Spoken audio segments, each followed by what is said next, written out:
Today, we are diving into one of the most common questions that we get asked, and that is what's the difference between a gas heater and a heat pump for your swimming pool?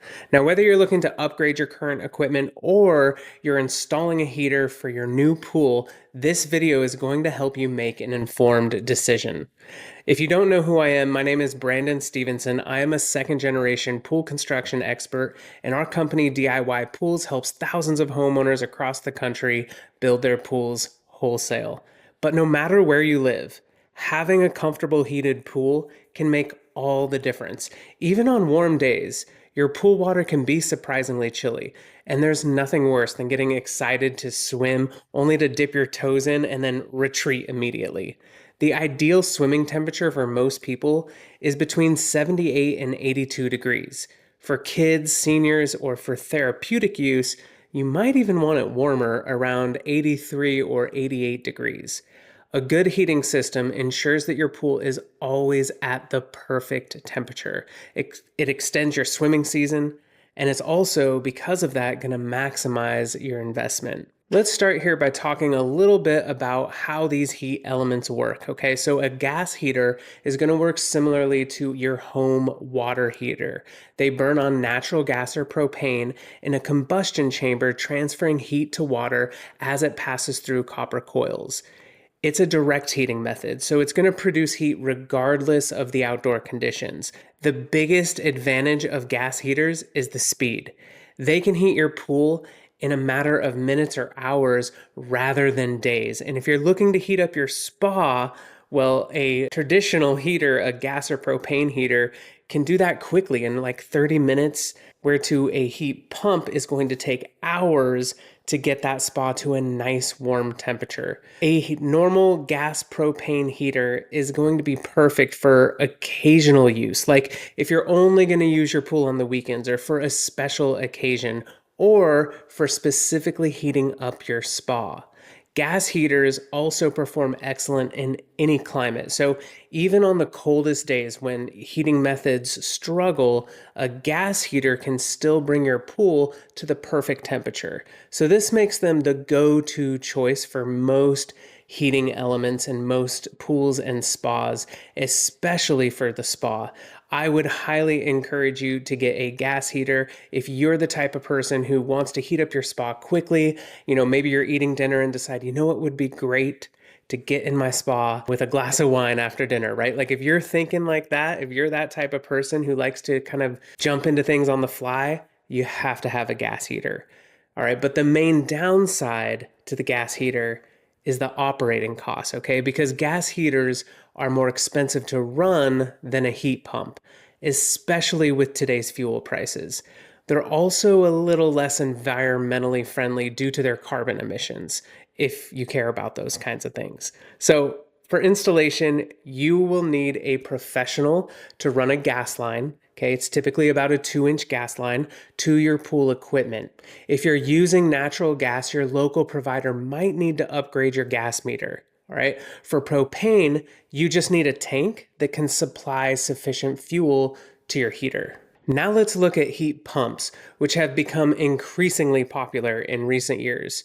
Unlike gas heaters, heat pumps don't create heat. They transfer it. Okay, so think of them like an air conditioner running in reverse.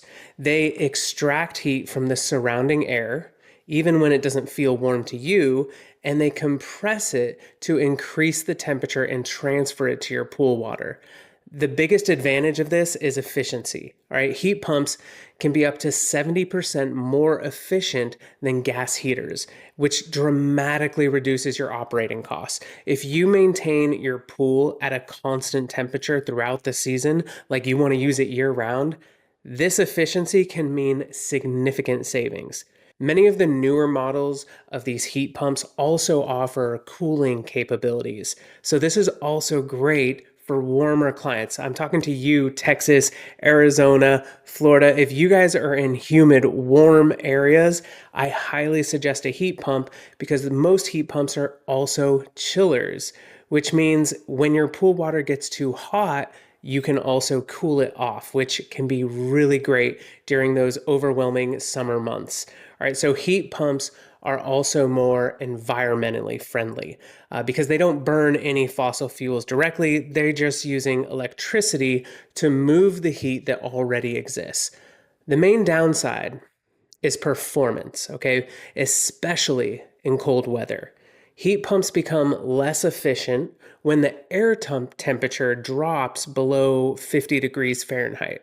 So, because there's simply less heat to extract from the air, all right, it's going to have a harder time producing heat for your pool.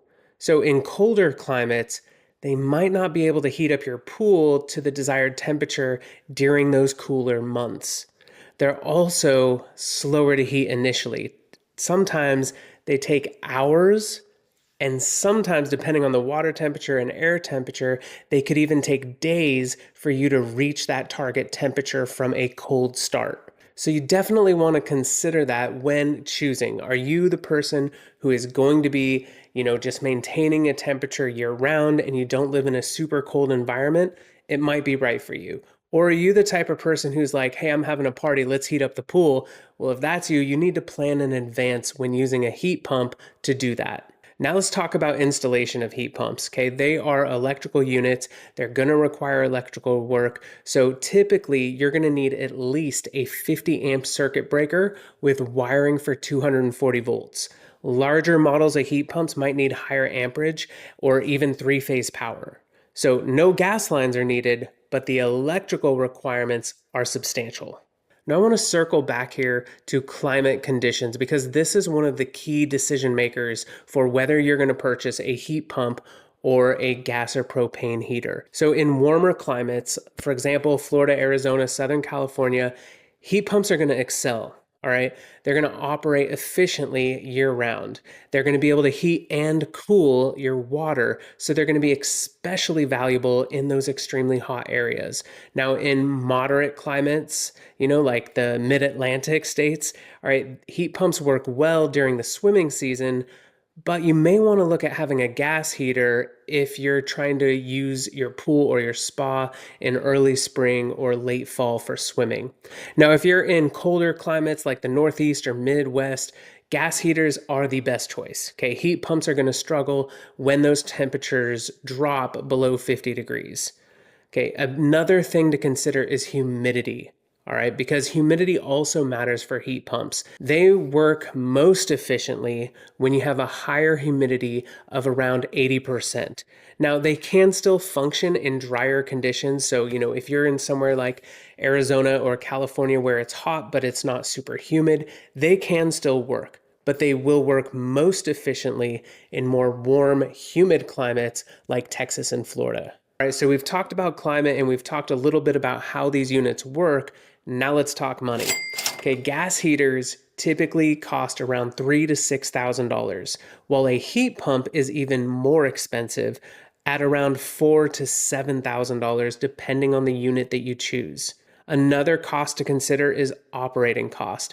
This is going to range dramatically depending on your local cost for gas and electricity, as well as how often you're using the unit.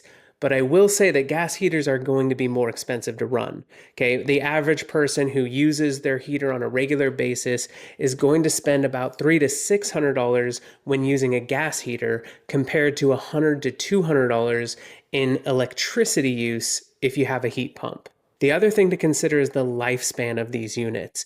While gas heaters can last 5 to 10 years, most heat pumps outlast them by 10 to 15 years of lifespan. So while heat pumps might cost more upfront, their lower operating costs and their longer lifespan often make them more economical in the long run, especially if you use your pool regularly. So, which heating system is right for you? Consider these questions. Number one, how often do you use your pool? Are you an occasional user? Okay, gas heater might be right for you. Are you a regular or daily user? Definitely think about a heat pump. Also consider though, what is your climate? Are you in a cold, variable climate? Well, gas heater is going to be your best bet. But if you're in a warm or humid climate, I would definitely consider getting a heat pump, especially for that chiller functionality. Another question to ask yourself is, what's your priority? Do you prioritize speed and power? If you do, get a gas heater. That's for the person who's like, hey, honey, let's grab a glass of wine and go get in the jacuzzi, right? You flip it on. By the time you're in your board shorts and pour in that glass of wine, the heater is done heating up that spa and you're jumping into the jacuzzi, right? But if you're more concerned and your priority is more efficiency and savings, then a heat pump is definitely what you would want to consider. But just remember, it's going to take longer to heat up that body of water. So you need to be a planner and plan heating up your spa or your pool in advance. Many pool owners actually opt for both. And to be honest with you, this is what we did with our family pool, and I think it is the best of both worlds. Okay, you can use that heat pump for regular maintenance and heating, and then you just use the gas heater for those rapid heating moments when it's most needed. And if anything goes wrong, God forbid, on either of your units, you have a backup unit to heat your pool or spa. So if you can afford it, I say opt for both. Whatever system you choose, though, a properly heated pool will extend your swimming season and maximize your enjoyment of your pool. And your pool is a big investment, so you definitely want to consider how you want to heat it and how long you want to use it. If you found this video helpful, please hit that like button and subscribe for more pool maintenance and equipment tips, and drop any questions that you have in the comments below and I'll do my best to answer them. Thank you for watching, guys. Happy swimming.